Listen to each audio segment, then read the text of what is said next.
Buenas noches, vamos a hacer el programa número 19. Al final me animé. Ayer estaba fatal, pero creo que hoy estoy un poquito mejor. El día de hoy vamos a platicar un poco de los deportes de combate, artes marciales. Cuando yo era chavito y estuve en diferentes escuelas. En realidad no me gustaba estudiar. Estamos escuchando un poco de Chopin, solo que siento que está un poco fuerte. No sé si mi oído ya se mejoró. Les comentaba que tenía un tímpano lastimado. Pero bueno, nunca me gustó estudiar en realidad. Yo le decía a mi mamá, ya no quiero estudiar, y me decía, no, salite, está bien. Y aparte de, peleaba mucho. Entonces me tocaba que trasladarme a medio año para de una escuela a la otra, de manera que estuve en la Montúfar, de la Montúfar para el Cóndor, del Cóndor para la Federal, incluso en la escuelita del barrio latino, y así, y regresando a la Montúfar, luego regresando a la Federal, regresando al Cóndor. En realidad yo no era muy bueno peleando, pero las circunstancias, no sé si les conté ya cuando me defendí de un jovencito, creo que solo lo describí, por escrito lo conté, no lo he contado en persona. Hay una maestra que acaba de fallecer, es mi vecina. Ella estaba yo en segundo primaria y acababa de pasar primero primaria en la Montúfar con seño Leslie. Ella era la mejor maestra que puede haber, la más amorosa, pero nos la cambiaron a mediados de año por problemas personales. Nos cambiaron por otra seño que no era muy amorosa, pero terminé el año ahí, creo yo, y luego me fui para la Federal. Y en la Federal en segundo me tocó con varias maestras, entre ellas estaba señor Connie, que tenía una tienda que se llamaba San Pedrano, ahí por la terminal, pero era buena persona, muy buena. Y otra seño que también se llamaba Connie. Y al final nos pusieron al otro seño, cuyo nombre no voy a mencionar. Ella era bien abusiva.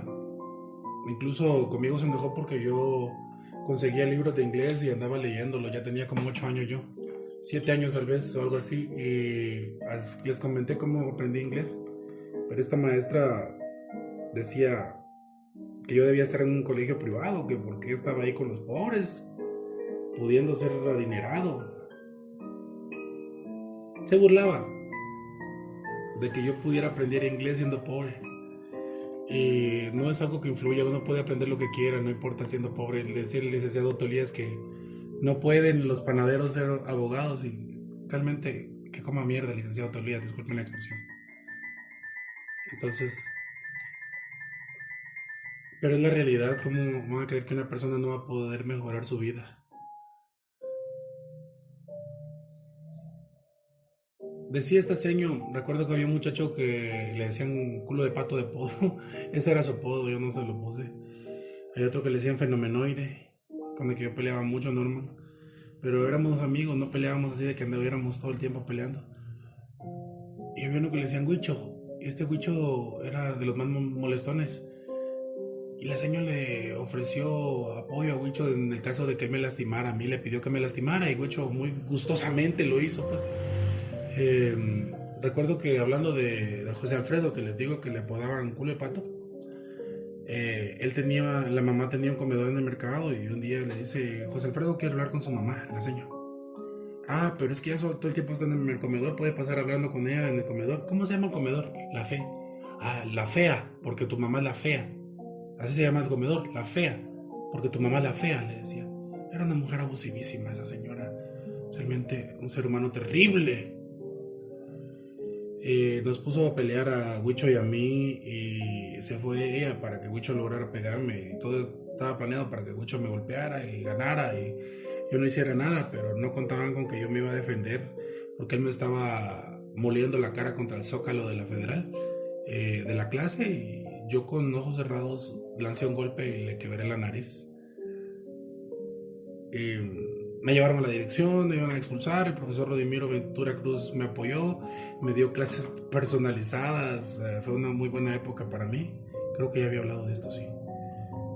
Pasamos entonces a tercero, ya en tercero Estuve creo que de la Federal los tiempos, me pasé para el Cóndor. En el Cóndor peleaba bastante, estaba un amigo llamado Richard.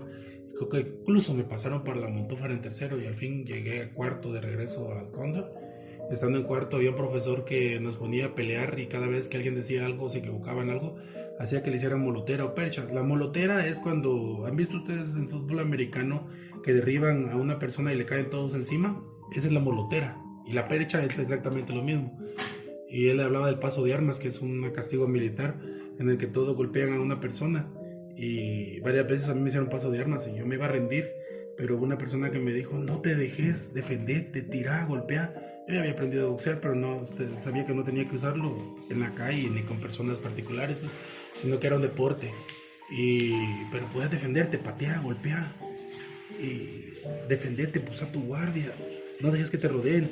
Entonces se me ocurrió ponerme de espalda contra la pared, decir, ya se rindió, o sea, espalda contra la pared, ya llevas la pelea perdida, pero era para proteger mis pulmones y mis costillas. Y recuerdo que un día que me defendí también, que hasta peleé con los dos más grandes de la clase, y a uno le dicen la de Johnny Cage, cuando Johnny Cage se hace el speed y le golpea la entrepierna, ¿no? Le da un golpe en los bajos al oponente.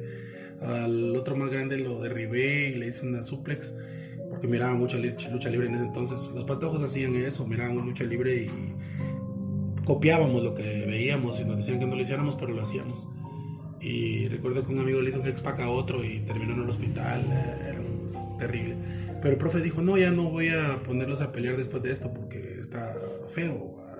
Ya no había castigos físicos después de eso. Pasé a quinto y me gustaban las peleas, siempre andaba con una mano lastimada, un dedo quebrado, el pie zafado, raspones, moretes. Me volví peleonero realmente. Pero hubo años en los cuales dejé de estudiar por puro capricho y no me decían nada. Mi papá se acababa de morir y yo, llegando a los 18 años, solo tenía quinto primaria, andaba peleando con todo el mundo. He peleado no sé ni cuántas veces en la calle. Recuerdo que una de las peleas que cuando me comencé a volver agresivo fue porque peleé con un chavo llamado Wilson o Wilder o Wilber, y él, después de que me había vencido, empezó a humillarme, se subió a mi espalda como un perro, ¿no? Entonces yo lo levanté y lo dejé caer de espalda con una llave de lucha libre. Estuve en lucha libre un tiempo, pero hasta los 16 años. De ahí para allá todo fue en cuesta abajo, empecé a volverme agresivo.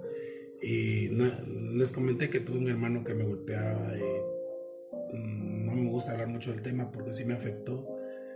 Y él prácticamente quería ayudarme a abandonar este mundo y lo intentó muchas veces, pero yo tengo un problema que se llama síndrome de Lázaro, que me hace regresar. Un día de esto vamos a hablar del síndrome de Lázaro, va a ser un programa especial. Si hay más likes, si hay más comments, vamos a hablar del síndrome de Lázaro. Pero bueno, mi padrastro, cuando mi papá se murió, mi mamá se volvió a casar con un hombre que era un drogadicto, peleonero, abusivo, y él me quebró las costillas varias veces, me lastimó de diferentes maneras, yo escupía coágulos de sangre. Y eso me volvió a mí una persona salvaje, realmente salvaje. Solo buscaba las peleas por las peleas. Y pasé de ser el más cobarde, quizás el más cobarde de los hombres, el más miedoso de todos. Porque hay gente que dice, pero que si aquel era miedoso. ¿Y cómo se volvió a ser? En un ser agresivo total. En un ser que solo buscaba la venganza. Y por mucho tiempo me peleé hasta con grupos, no me importaba. Y no les voy a decir que gané todas las peleas, pero no me dejaba, era un perro de batalla. Y nunca pensé que iba a hablar de esto acá en el podcast, porque se supone que hablamos de cultura, imagínense, pero ¿cómo puedo hablar de cultura y de peleas? Así es la vida, no solo somos una sola naturaleza, somos dos. Entre el bien puede haber mal, decía el yin y el yang. Y yo creo eso también. No sé cómo vamos, porque quería hacer un programa expreso el día de hoy. Ya nos pasamos, vamos a leer a Gonzalo Rojas. Este poema se llama Al silencio. Oh voz, única voz, todo el hueco del mar. Todo el hueco del mar no bastaría. Todo el hueco del cielo, toda la cavidad de la hermosura, no bastaría para contenerte. Y aunque el hombre callara y este mundo se hundiera, oh majestad, tú nunca cesarías de estar en todas partes, porque te sobra el tiempo y el ser. Única voz, porque estás y no estás, y casi eres mi Dios, y casi eres mi Padre, cuando estoy más oscuro. Oscuridad hermosa de Gonzalo Rojas.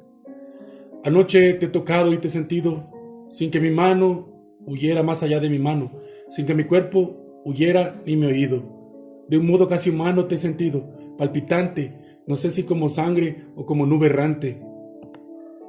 Por mi casa, en puntillas, oscuridad que sube, oscuridad que baja.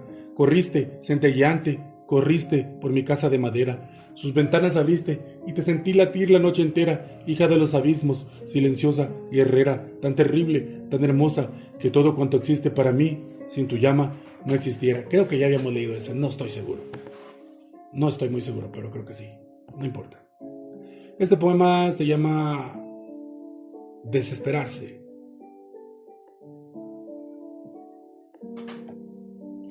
La ciudad que duerme y no conoce de amores, más que los que ven el parque aletargados, arrobados el uno en otro, que no sabe de preocupaciones. Desesperarse sabiendo que un día ya no estará, pues ella no es, pero está. Nosotros no sabemos si estamos o si somos, solo sentimos estar, siendo un momento entre lo finito, siendo el tiempo sempiterno. El siguiente poema se llama Arrebol y es mío. Arrebol y azur es mi propio camino. Arrebol la noche y el color. Arrebol los días que paso pensando en amar. Arrebol es el amor. Arrebol mientras pernocto y me torno azur. Arrebol el ángel que viene de madrugada diciéndome que te deje de llamar. Y arrebol de mi corazón en los vientos que cortan y queman. Arrebol en mi dolor nocturnal de amores. Arrebol. Espero que les haya gustado el programa del día de hoy. Si es así, suscríbanse, compartan, comenten, denle like, enséñenselo a alguien más para llegar a más personas. Espero que les haya gustado y siempre es un gusto poder compartir con ustedes.